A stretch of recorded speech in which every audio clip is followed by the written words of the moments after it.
If Kansas State wants to make a statement against North Dakota, they're going to have to stop the run game.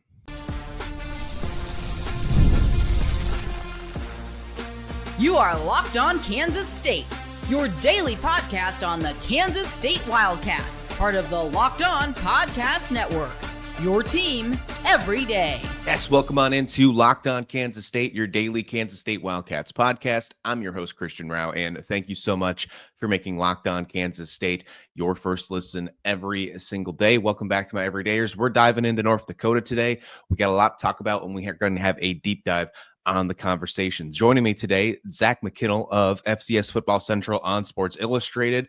Also told me on the side that he's a Kansas State graduate. Didn't know that till we dived in. I've met him online for talking some great deep dives on FCS, and I want to get his expert opinion on North Dakota. Zach, welcome into the show, but I got to just ask you right off the bat, the running game is the strongest point of North Dakota. There's no doubt they return some experience. They have some interesting players in the backfield.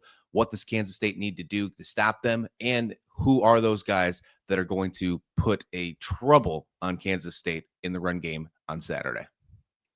Well, first, Christian, I really appreciate the invite, man. K-State's got a special place in my heart. Spent like 3 years of my life up in Manhattan. So definitely appreciate you inviting me on. It really starts with Gavin, Zebarth and Sawyer, Sidel in that running back room. I'm a big fan of Sawyer. He's the backup running back. He was a freshman All-American last year, had a insane redshirt freshman year, almost 500 rushing yards, 3 touchdowns. But the thing that makes him so dangerous is he's also a special teams weapon. He averaged over 28.5 yards per return last year on kick return and was an all-purpose type guy for them. But Gavin Zebarth has been the guy for about 2 years now, 1,200 rushing yards, 17 touchdowns over the past 2 seasons. And I'm very, very curious to see how Kansas State approaches that. I think Kansas State feels comfortable with their defensive line, and they should win the line of scrimmage battle. But North Dakota does return 5 significant contributors on the offensive line. I define that as guys who played over 200 snaps last year. And one of those being a freshman All-American who's an All-Missouri Valley selection on the offensive line. So I'm actually very impressed with what North Dakota has coming back. I actually had them in my top 25 coming into the year, being a stats per form voter at the FCS level. I think North Dakota could take a step forward. They were a team last year that got off to a hot start, and they beat Montana, big top 10 FCS upset. They jump into the top 10. And then I'll be honest with you, Christian, it just kind of fell apart at one point where the offense got a little stale, and then the defense really and truly just all of a sudden forgot how to defend. They had some really good performances early, but then down the stretch, man, they really, really struggled to defend the run. And that's where I think North Dakota fell apart last year, but they returned a lot of pieces on that defense, and that's going to be the key for them getting better, is that they continue to establish the run game, especially with a young quarterback now, and that defense has to take a step forward, or it could be another subpar season for the Hawks. Let's talk about that young quarterback in the mix in just a second. But first, last season, 5-7 overall, 2-6 in the Missouri Valley. And if you are a Kansas State fan, or if you're just a Chris Kleiman fan, you should know that Missouri Valley is a very tough conference in the FCS levels. That's where Chris Kleiman came from as well. No stranger to going against UND and Eric Schmidt, the brand new coach, heading into this season for them after 11 seasons of their former coach. What Chris Kleiman said is it's a slam dunk hire for him. He loves to hire for North Dakota. He thinks it's a great hire for whatever the case may be. He's a UND alumni, former defensive coordinator at the program as well. What are you taking from Eric Schmidt this season? Of course, having a down year last year, you think they're still close to being a top 25 team in his first year. What makes you so confident that he can get them back to where they need to be? But for me, it's just that Smith's been proven at this level. He's had multiple stints at North Dakota, and I'm a big fan, Christian, of continuity, especially at our level. Maybe at the FBS level, you can venture out and explore. At the FCS level, we've seen teams have a lot of success with the established continuity. You look at North Dakota State, right? They don't go outside the box very often, Christian. They go and get guys that know the culture. South Dakota State did a similar thing. You saw Idaho do something similar this offseason. Getting somebody that knows the culture, knows the standard is really big in my opinion. And Also with Schmidt, he played linebacker there in the late 90s. He's had 3 different stints there. And on top of that, too, everywhere he's been, he's, in my opinion, succeeded. He's worked under Kalen DeBoer at Fresno State and Washington, and we know what those teams did. So he knows what it's like to win. He knows what it's like to build a championship culture, and that's going to be the key. Now, what is it going to be year one? I don't know. But what I think he did do is when he got here, he had a lot of continuity. He was able to keep a lot of these guys because we've seen coaching changes, Christian, where they lose everybody, right? He returns a ton of talent on this team, and it was super impressive that he got to do this. They returned 15 starters last year from last year's team. I mean, that's with a new head coach that wasn't even on the staff last year. So that shows you how much respect Eric has garnered from his team and how much these guys are buying into the culture that he's bringing into the program. Look at that, using buy-in and culture on a Locked On Kansas State show. You're stealing my buzzwords, or maybe they're Jerome Tang's buzzwords. Just, there's a little basketball shout out for you on that. Hanging out with Zach McKinnell here on FCS Sports from Football Central on Sports Illustrated. You can find all his work over there. I know he does some other stuff too. I'm going to make sure we get those call outs in just a minute, but I got to hear about your thought process on this quarterback play, because I did just a small amount of research in the offseason about North Dakota when I was getting ready for the season in spring camp and fall camp, and it didn't sound like it was going to be this guy as the starter. I was thinking the San Diego State transfer to Tapua Johnson maybe, or if Ronfo the senior was going to hold down the fort. But no, this guy, where some people on social media are calling him Jerry Football, I don't know how far that's going to hold on, but Jerry Kaminski, the sophomore, wins the battle for the quarterback position. You mentioned the running backs as well. I'll give you a little loaded question here. You mentioned the running backs as well. The receivers bring a couple Power 4 transfers in as well. What kind of success do you see this young quarterback having immediately? I mean, it's a tough task playing Kansas State week 1. Yeah, what a tough matchup, and what a first start, man. Because I've been there in Manhattan for games, man. That's a tough place to go and play and get a win. But I will say, he redshirted, appeared in 3 games last year. Kind of saw limited action in those. Man, you go back to his high school days. This kid was the Wisconsin Offensive Player of the Year, 2-time first team All State, and his senior year had 40 passing touchdowns, added another 5 on the ground rushing, and ended his prep career as 30-4 as the starting quarterback. So Wow.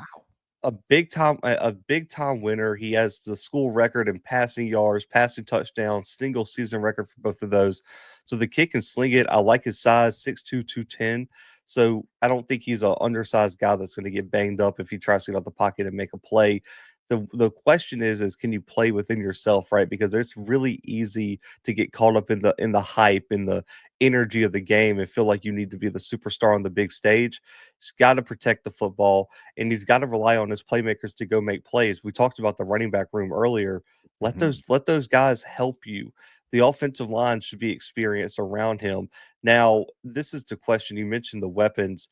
They lost by far, arguably one of the best receivers in the FCS in Bo Belquist, who was a multi-time FCS All-American, multi-time All-Conference guy.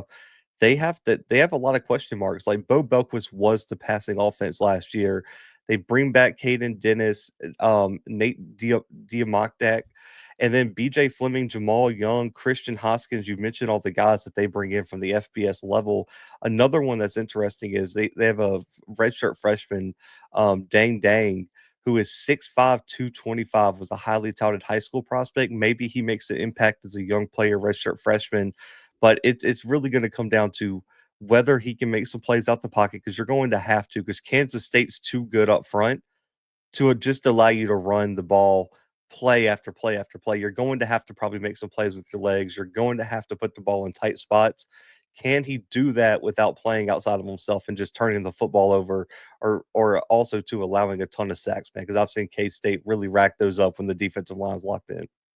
That running back room of North Dakota does give me a little bit of fits heading into this game on Saturday, just because how the running game of Iowa State took care of the Wildcats in the final quarter of the game in Dublin. Obviously, I know that this is a different type of talent level. No nod to North Dakota, but when you're looking at a Power 4 rival school compared to an FCS opponent, there is that type.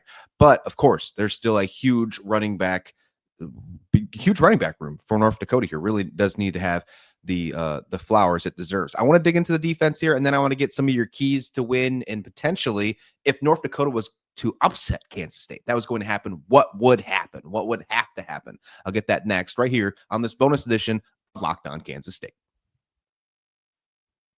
Hey, but first, this episode of Locked On Kansas State is brought to you by Upside. Are you still paying full price for gas? If you are, then you need to stop leaving money behind, because you can get real cash back every time you fill up using the free Upside app. Simply download the free Upside app in the App Store or Google Play right now and start earning cash at the pump today.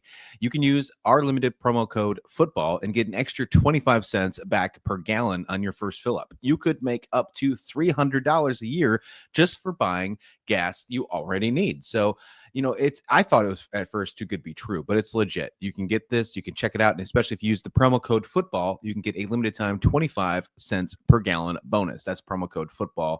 Check it out at Upside today. Offers vary by user and location. Go to upside.com for terms and condition. This episode of Locked On Kansas State also brought to you by Supply House. When the opening whistle blows on a new repair, get your crew moving forward with Supply House. Over 280,000 plumbing, HVAC, and electrical items from the most trusted brands in the business. Real-time inventory, honest leads, get you putting your projects, while the industry-leading customer service has always got your blind side covered.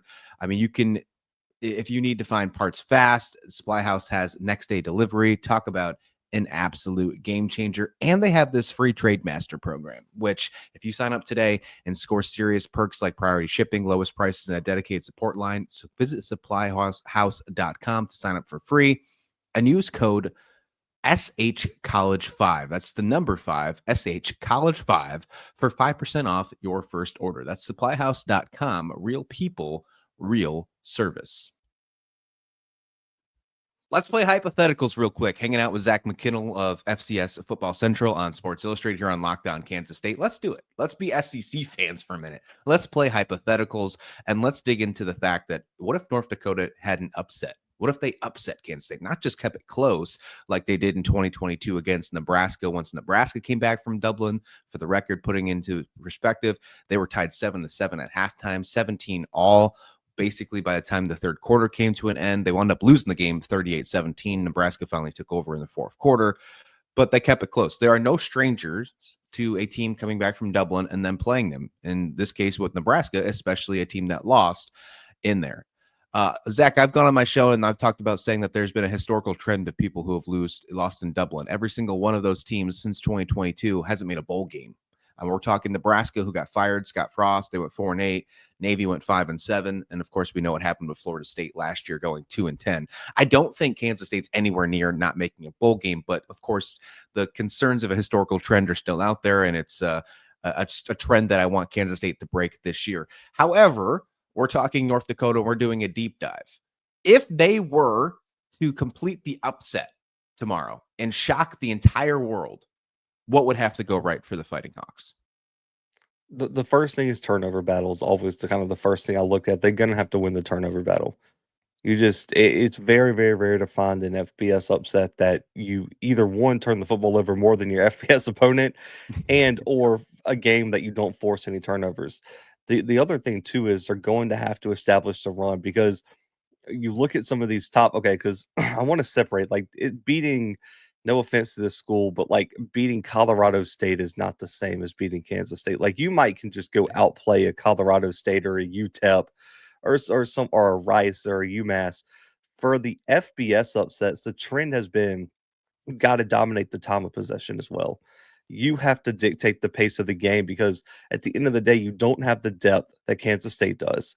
And if you're on the field for 30, 40 minutes of game time, and Christian, by the fourth quarter, you just don't have anybody else. Your guys are tired. It's also week one, because Christian, I don't know if you played or not, but we've all been there as football players.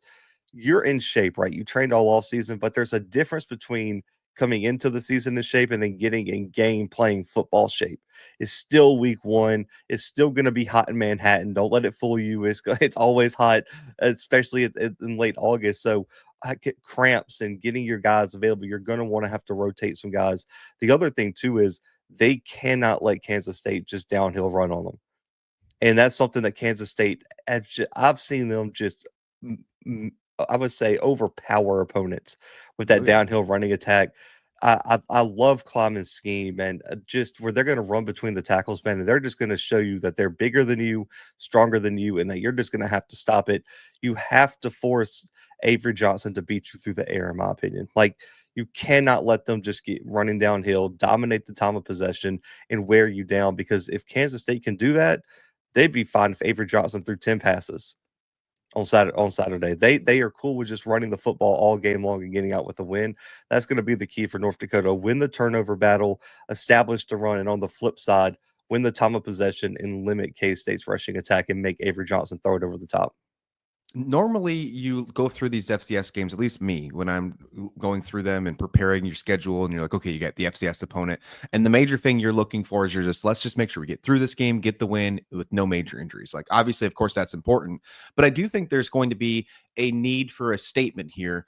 They don't have to win by 60. That's what I'm saying Kansas State needs to do after losing in Dublin. But what I'm saying is they need to find a way to get the confidence in the exact moments that we're talking about right now. Dylan Edwards is obviously out in this game. He's not going to be playing against North Dakota. And then the fact that your defensive line was gassed in the fourth quarter and you let up a lot of rushing yards. Being able to run the football and stop the run are two things that North Dakota excel in more than other things, especially what we're talking about here in this deep dive. This is a perfect time for you to get right, get confident as you head into the game against Army next week. I mean, this is a perfect time for that to happen. Before we talk about, or heading into the next spot, of course, the running game is going to be tested for Kansas State this week. Joe Jackson, Devin Rice didn't have the greatest game filling in for Dylan Edwards last week, but now it's a full week of preparing for them to know they're going to be the guys. We'll see probably some other breakout players as well. What does that defense look like for North Dakota? I really, really like the safety room. That's kind of where I start with Okay. this team. You bring back Tyler Erkman, bring back Johnny Wiltshire. Erkman had a really good redshirt freshman year, 31 tackles, a pick, 4 pass breakups. And Wiltshire started 2 games last year, should step into a bigger starting role. But their big transfer that they added was Zach Lewis from Northern Arizona, was a second team All Big Sky selection last year, 66 total tackles, 5 pass breakups, 2 picks. He's played over 1,200 snaps the past 2 years in Northern Arizona, man. So a super Wow. experienced safety, all conference guy. And then at corner, they're actually pretty experienced. They got 2 starters coming back. Antonio Bluette comes back, but he started 9 games, suffered a season-ending injury, but he's done really good over the past 2 years. And then Avery Scott comes back as a senior, was an all Missouri Valley newcomer selection last year. And then on top of that, too, you still add Bennett Walker to the rotation from San Diego State, who played over 500 snaps 2 years ago at Eastern Michigan, so has a ton of experience there. And I'll be honest, I think linebacker's pretty solid. You got Malachi McKinnell coming back. He's that Mike that's just going to try to go make plays all over the field. They're going to try to funnel everything to him, and they expect him to go make plays sideline to sideline. He started 23 games over the past 2 years, man, over 136 total tackles. And on top of that, too, they have John Booch coming back, who started 4 games last year, suffered a season-ending injury. So he'll be back, and it'll probably be John and Malachi there in the interior linebacking core. Now, the one spot I'm a little bit concerned about is maybe defensive line.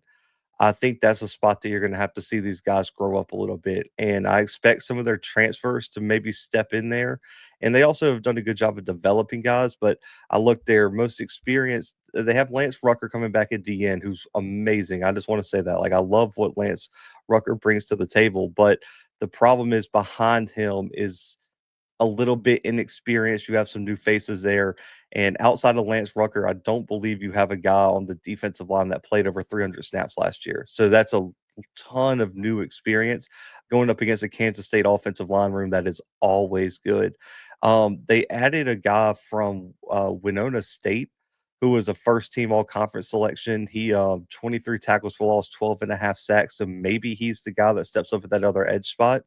But they have a bunch of rotational guys at defensive tackle that played a few, like, I would say somewhere between like 200 and 300 snaps last year. But those guys are going to have to be ready, man, because Kansas State's going to look to dominate the line of scrimmage, and they're going to have to grow up very, very fast. This is not going to be the same type of FCS feel from a first-year coach. This is what I've been getting over reading stuff, some of your work on FCS, Football Central and SI, from just diving into a couple other things, and then just hearing your conversation today. This is not going to be the same type of feeling of bringing in an FCS school from a first-year coach. The culture's there, the buy-in's there, the players are returning. It sounds like they believe in the program. And there's some position groups here that seem to have the type of experience that can maybe cause some fits against Kansas State. That defensive line thing, it interests me because they do need to make a statement in the running game and stopping the run. On the running game there, one thing that was pointed out in the Dublin game last week was the offensive line got bullied a little bit when Dylan Edwards was out. So what you're telling me is if they get bullied again, there's a huge concern for me that I need to be worried about. It's not obviously Dominic Orange from Iowa State that's stopping them. It's a untested defensive line that is saying that, okay, this offensive line for Kansas State has a lot more problems than we thought. Yeah, Lance has the ability to win some one-on-one matchups, but I think outside of him, a lot of these guys are a little bit unproven in my opinion. Like if Kansas State loses, which I don't expect they will, but if they do lose the line of scrimmage battle and North Dakota's defensive line makes a statement like that, one, I either gotta reanalyze North Dakota because good Lord, what a performance from them. But also two, Kansas State should be concerned because this isn't the best defensive line they're gonna see down the stretch. And I still think that's kind of been the bread and butter, even going back to the Bill Snyder days. The offensive line at K-State has always been kind of the focal point of that offense because they're going to want to establish the run. I find it really, really hard to believe that Kansas State gets whooped at the line of scrimmage like that. But if they do, I'm with you. I would buy a panic button and have it next to me just in case. It sounds like there's a lot of performers on this team, and some of them are not, or some of them are underclassmen, so years of eligibility left. Is it fair to say, and although they did bring back a lot of roster retention this year with a brand new coach, but is it fair to say that if this game starts getting out of hand, that maybe a way for viewers to still stay in the game is start watching some of those impact players because they could potentially be a Kansas State Wildcat next year with the way that the transfer portals play out? Sadly, yeah. I mean, sadly for me, right? Because I always, it's a bittersweet thing for me because I do love to see these FCS guys go up a level and ball out. And I want to say Kansas State's had a few of those guys that have come up from the FBS level and made impacts. But at the same time, like you said, yeah.